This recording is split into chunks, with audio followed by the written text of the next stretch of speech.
જય સ્વામિનારાયણ. હવે આજે આપણે એક બીજી વાત કરવાની છે, એ પણ ભગવાન કેવા ભક્ત રક્ષક છે અને કેવી એના ભક્તની રક્ષા કરી તે વિશે જ વાત કરવાની છે. કે સ્વામિનારાયણ ભગવાનની આજ્ઞાથી નંદસંતો એ ગામડે ગામડે શહેરમાં બધે ખૂબ ફરીને સત્સંગનો પ્રચાર કરતા હતા. એ વખતે ઉત્તરમાં, દક્ષિણમાં, પૂર્વમાં, પશ્ચિમમાં ચારે બાજુ વિચરણ કરી કરીને આખી ભારતની ભૂમિ નંદસંતોએ પાવન કરી. ત્યારે એ જમાનામાં રોડ રસ્તા નહીં, કોઈ વાહનની વ્યવસ્થા નહીં, પગે ચાલીને એક ગામથી બીજે ગામ જવાનું હોય, ઉઘાડા પગ હોય અને સ્વામિનારાયણ સ્વામિનારાયણ નામ બધાને લેવરાવતા, ગુંજરાવ સ્વામિનારાયણ નામનો કરાવતા અને સત્સંગ કરાવતા આપણા બધાય નંદસંતો. તે ઉત્તર પ્રદેશમાં એક નાનું એવું ગામ ભૂપબરાઈ, એનું નામ ભૂપબરાઈ. હવે એ ગામમાં એક લુવાર ભક્ત રહેતા હતા. લુવાર વૃષભાન એનું નામ હતું, વૃષભાનભાઈ. આમ તો આ વૃષભાનભાઈ સારા ભગત, સુસ્ત નિયમ ધર્મ પાળે, સંતોના યોગમાં આવી ગયેલા. લ્યો, ક્યાંય ઉત્તર પ્રદેશ સુધી જઈ જઈને, બુરાનપુર સુધી જઈ જઈને સંતોએ બધાને સત્સંગ કરાવ્યો, નિયમ ધર્મ ઓળખાવ્યા, કંઠિયું બાંધી. અને આ લુવાર ભક્ત અવારનવાર ગુજરાતમાં આવે, ઠેઠ ત્યાં મધ્યપ્રદેશથી ચાલીને ગઢડા, વડતાલ દર્શન કરે. અને ઉત્સવ સમયે જ્યાં જ્યાં મહારાજ કરતા હોય ને ત્યાં અવારનવાર આવતા હતા. પોતે લુવારી ધંધો કરતા હતા. એને એક દીકરો હતો, દીકરાનું નામ હતું કુબેર.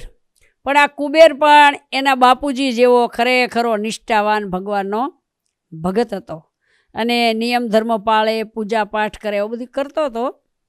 હવે એમાં એક વખત એવું બન્યું કે આ જે કુબેર છે ને એનો એક મિત્ર હતો, એ આહિર. તે બે મિત્રો જ્યાં જઈને હારે હરે ફરે, રમે, ભણવું આ બધું સાથે કરતા હતા. આમ તો મોટી ઉંમરનો થોડોક હતો આહિરનો દીકરો, પણ બે મિત્રો બહુ વર્ષોથી નાનેથી.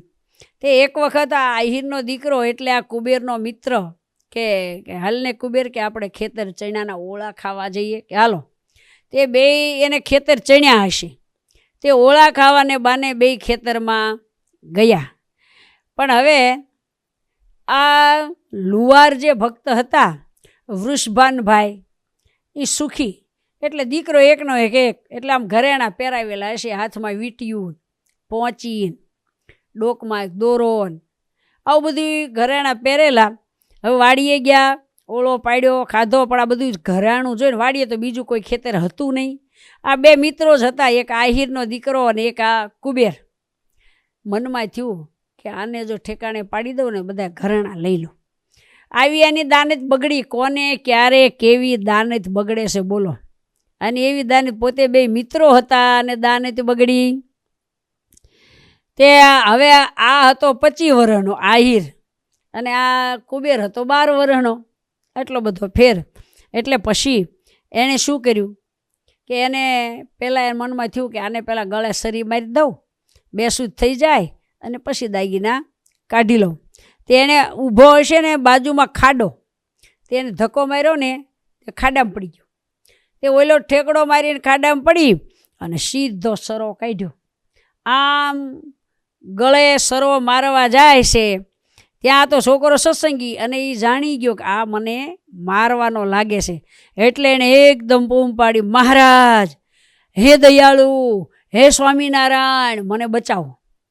ભગવાનમાં પોતે હેતવાળો હતો એટલે એના મનમાં થયું કે હે પ્રભુ, આ મારો મિત્ર વિશ્વાસઘાત કરે છે, મને વિશ્વાસથી અહીં લાવીને, હે પ્રભુ, હે દયાળુ, હે સ્વામિનારાયણ, મને બચાવો, હે મારા રક્ષણહાર, હે કરુણાના નિધિ. મારા મા બાપને તો આ ખબર નથી, અરે હમણાં મને સરો મારશે, ગળે તો મને મારી નાખશે, એમ પ્રાર્થના કરવા માંડ્યા ને.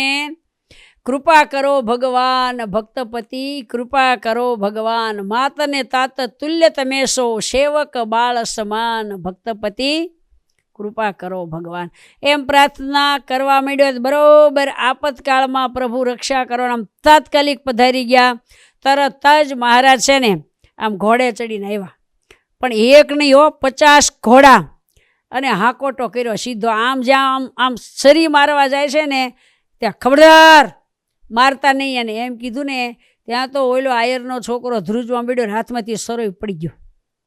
અને એકદમ 50 ઘોડા ફરતા અને વીંટી પકડી લીધો અને પકડી ગામમાં લાવી અને એક કોટ હતો એમાં પૂરી દીધો આ આહિરના છોકરાને.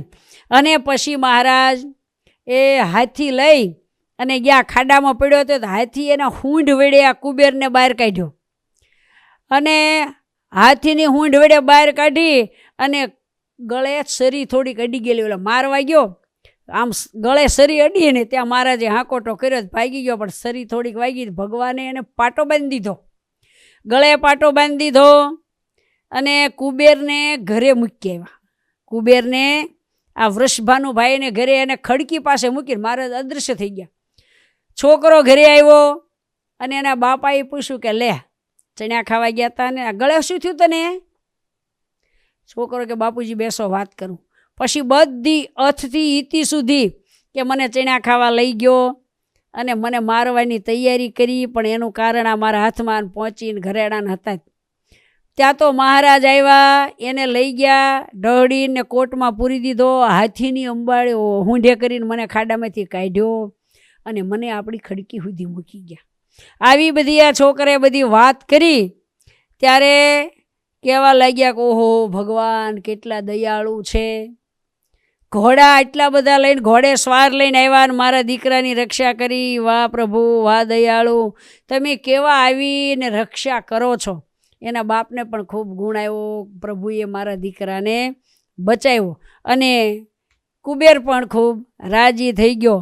તો આવા ટાણે આવી અને રક્ષા કરે છે એવા ભક્ત રક્ષક ભગવાનના ચરણમાં આપણે કોટી કોટી વંદન કરીએ કે હે પ્રભુ, હે દયાળુ, અમારી પણ રક્ષા કરજો.